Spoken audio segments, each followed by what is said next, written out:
Colorado brings in a new head strength and conditioning coach, ANDREU SWASEY. He was the head strength and conditioning coach of Miami for 15 years. He notably coached Alvin Kamara, among others. And one he really set the tone in Colorado's first day back in the meeting, and he had this to say to the team. Take a listen. All right, fellas. Right now, we don't have the full staff, and we still have some more coming. But for right now, this is what we'll start off with.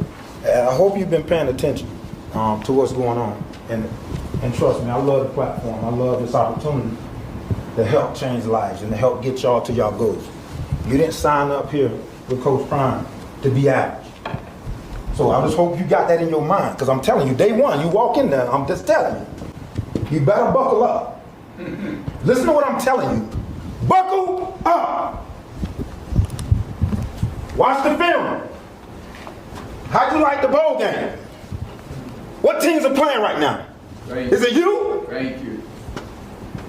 If you ain't angry, something wrong. I got a problem with you.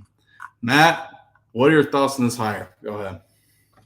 Look, he's obviously got a track record and has done a really good job in the past. I don't know him personally. There's no doubt that he knows what he's doing. Coach Prime's not going to hire somebody that's a novice.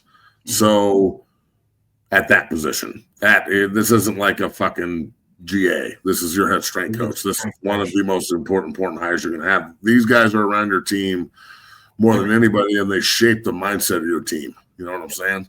When I was there, we had Doc Crease, God rest his soul, and he was, you want to talk about shaping the minds of young men, that guy's a fucking psychopath. So, Doc used to do some crazy shit. You've heard all the John Bonet stories and everything, right? Well, that's just the tip of the iceberg. So you want your strength coach to be a little bit nuts, but you also need him to be a little bit personable, and like, it can't just be "fuck you, you all suck, let's go." Like, if I saw him today, like, point out some kid, tell him to stand up in the meeting, and isolated him. All right, well, you do that shit to me, and I'm a returning senior, and I put in work, we're gonna have a problem. That's just me. That's just me. You don't get to call. You just got here, dog. I understand BYU's game was rough. I get it.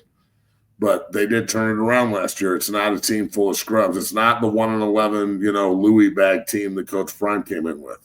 So just, I understand he's an aggressive dude and he's got his shit together, and I dig it. I want our strength coach to be a little bit on the edge of sanity.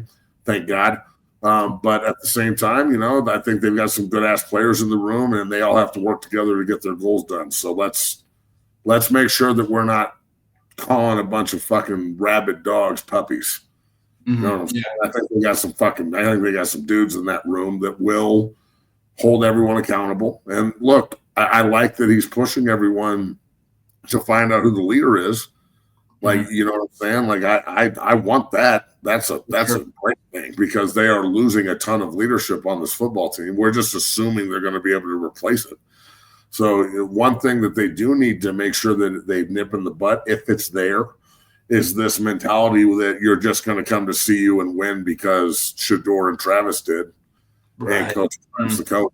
Like, well, we can just come here and win because Coach Prime's the head coach and fucking this, that, or the other. Like, that doesn't work like that. Each year's a new year, especially in the transfer portal era. So they got to nip that shit in the butt for sure. But, be careful about the whole walking in and acting like everybody in the room is soft. And look, I experienced this with a strength coach in college. Doc Crease was there for 3 years. Everyone loved Doc. Coach Barnett fired him. It was a huge problem. Like, there was a problem on the team. Guys were not fucking happy. Him and EB and Embry all got let go. They all went to UCLA. They came back the next year. UCLA played us in Folsom. It was a super emotional game. We won 16-14. After the game, it was hugs and kisses on the field, but you could tell there was still tension. They brought in a guy named Greg Finnegan, and he was a great coach. I loved Finney. At the end of my career, I loved him.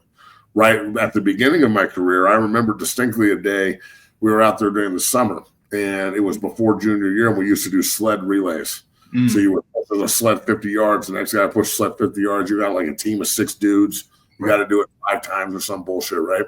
And I'm on a team. I picked my team well. I've got like James Gary and Vickers and me and some other fucking hosses, and we're not losing. So we bust out our 5, and we're sitting there encouraging everybody.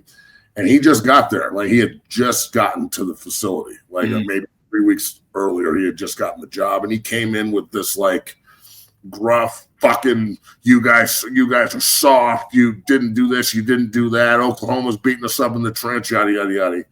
And he called us out, and he called me out. And he was like, you didn't do all your reps. It got in my face, and I fucked his ass up. And we had a scrap on the field, and I was whipping his ass out there in front of the whole team, yelling at him, you don't get to come after me. I'm the fucking captain. I'm the leader on this team, dog. I don't cheat. There's no cheating in there's no cheating on this guy's docket. That's not the way this works. So I understand that it's different now. Not a lot of players are going to do that with a coach. Maybe just me. But that went a long way in developing our relationship too, because Finnegan knew he couldn't fuck around with a leader on the team. He also knew that there was a leader on the team. Right, yeah. Now, who's going to give him pushback? Who's going to go, if coach comes at you, he's doing it on purpose. I do this every day in the gym. Yeah, oh yeah. I do it every day in the gym. I'm going to do it all afternoon today. Or you just fucking like, if you saw, I was coaching Deacon the other day, and it was one of the videos, and he was half-assing, and I was like, what, are you just fucking happy to be here? You and your 15 offers? You think you're fucking special? You don't have to do the work? Bend your big ass down and get the fucking work. I'm challenging his ass. I want to see if he's going to give it back. If not, I'm going to keep pushing. I'm going to keep on you. I'm going to stay in your ear. I'm going to make sure that you hear me. Right. So the coach is looking for men to stand up for themselves. They're not looking for little boys to cower. So, that kid, when he was called out in the meeting room and he's like, me, and he stood up all like timid, I'd be standing Marion Miller. Mad dog. You think I'm asleep? It would be an argument, but I know what I'm doing. So therefore, like that's just my mentality. And I'm sorry that I think like that. And then I also am a strength coach and this is why I guarantee you that's how he thinks too. Yeah. As a guy who runs a facility and pushes guys daily and does very similar to what this guy does, although I also coach, you have to be this guy as a strength coach. You have to challenge. Yeah. So, I don't know what happened to the old regime, but I know that Coach Prime was not happy about how we got manhandled at the point of attack by big boy teams. In our 4 losses, what was the consistent thing in all 4 losses? Dominated. Beat the shit out of us up front. Kansas State beat the shit out of us up front. Kansas beat the absolute dog shit out of us up front. And BYU said, we're going to soak the fuck out of you today, all of our 40-year-olds, and they beat the shit out of us up front. Yeah. So the teams that we could deal with up front didn't have that. So, we'll see what happens with this cat. But again, good. This is a good hire. And this guy's definitely got a resume. That's for damn sure. For sure. And like you said, man, there's a fine line, and you put it so eloquently. There's a fine line when you're pushing, when you're really like laying into kids, and you're trying to do them and develop them. You do not want to let them stay comfortable. I mean, that's the one thing about a strength coach. You do want to be a little psychotic, but they also got to be personable and be able to like talk to the kids and not just, like you said, just say fuck you, let's go.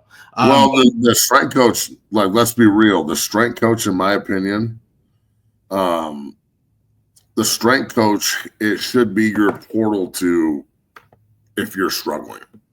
Like, if you're struggling with something, you should be able to walk into the strength coach's room and have a talk with him about it before you go to your position coach.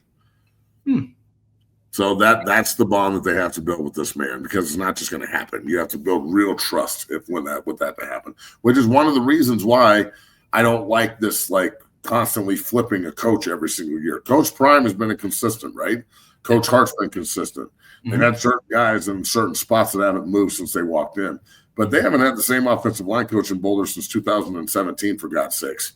So, again, like, it's very important that hire is somebody that's actually going to stay there and develop and, like, isn't going to jump to the next, doesn't have his eye on the next job in the middle of fucking November when we're trying to win a game.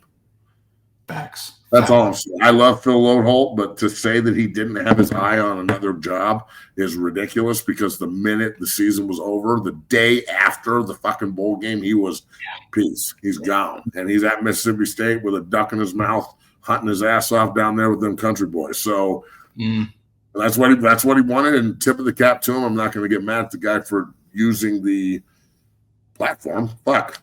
You should use it. Shit, man. This is going to work. So now go find that guy.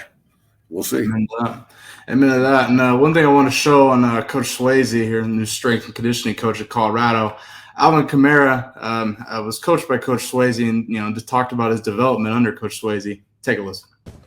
So like, he's super like candid, man. He like, hey, yeah, Tubby told me about you, man.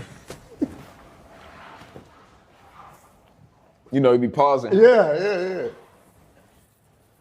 If you keep working out with me, if you just stick with me, you gonna make $100 million.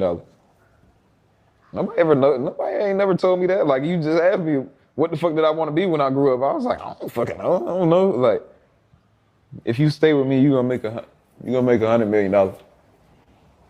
I said, He like, yeah, if you just keep like working out with me. Mind you, I'm still not like, I don't know who Swasey is. Yeah. If you just stick with me, you gonna make 100. I said, all right, but I don't got nothing to lose. What the fuck? I'm like, what? That's it? Yeah, what the fuck do I got to lose? One thing I will say from that is, if anything, Coach Swasey got Alvin Kamara to buy in. And I think from a strength coach, that's something that's very important. Matt, go ahead. I mean, money motivates in this game. Yeah, true. He's smart to use that as a motivation, I guess. Kamara's a hell of a player. I'm of the mindset that like a hell of a player is going to be a hell of a player. You're lucky to work with him. If you can add anything to that player to help them, then it's a benefit. But it's not. I don't think that a coach made Joe Montana or John Elway. I think that, that's a good point. and like I don't think a coach makes Shador. I think that you just happen to coach greatness. So, coach didn't make Travis Hunter. Like how much you can teach Travis Hunter some shit, but he's Travis Hunter. Yeah. You can teach Alvin Kamara some shit, but he's Alvin Kamara. So, look, man, the importance of a quality coach could not be overstressed. But let's not sit here and act like you can win with just anybody who works hard. Now, you can give me the hardest working son of a bitch on earth. If he's too small, we're fucked. If he's too slow, we're fucked. If he's too soft, we're fucked. Like it doesn't. Hard work sets the table. It does not get you fed. True. So I will reserve comment after that. But I agree that if you're very talented and you work your balls off and you keep your nose clean and you have good things happen to you and get ran over by golf carts and shit, you'll probably be pretty successful in this game and make a lot of money. There's guys that I know who are the worst fucking athletes I've ever seen in my entire life that were total turds that didn't do shit right and fucking didn't even like football and made $100 million. So yeah, I think you can absolutely take advantage of the system if you play the fiddle correctly.